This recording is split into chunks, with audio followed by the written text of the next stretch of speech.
आज सिमसागको रेसिपी खान दिइरहेको छु। आज चाहिँ म सिमसागको सब्जी पकाउन गएको छु। गाइस कालो भइसकेपछि खोर्सानी र लसुनलाई धुयाउनु,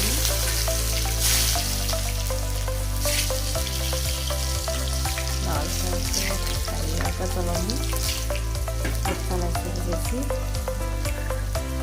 आलु मैले चाहिँ उसिनेर राखेको थिएँ आलु, त्यही भएर नत्र यहाँ तातो आलु काटेर लाउँदा पनि हुन्छ। मैले चाहिँ आज बोइल गरेको आलु थियो, त्यही भएर म चाहिँ बोइल गरेको आलुमा सिमसाग बनाउनु लागेको थिएँ।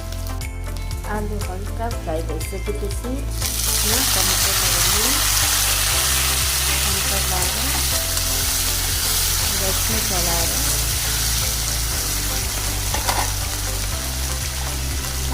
दिनुपर्छ। अब यसलाई भुन्नु,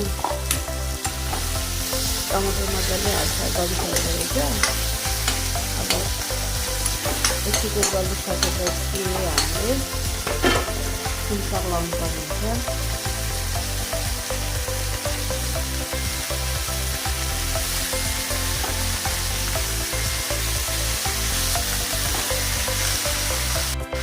सिमसाग लगाइसकेपछि नुन लगाइदिनु, यसलाई एकछिन चलाउनुपर्छ।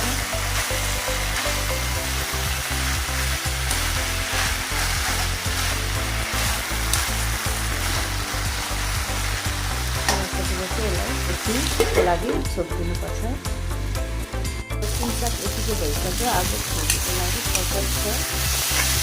यतिको भइसकेपछि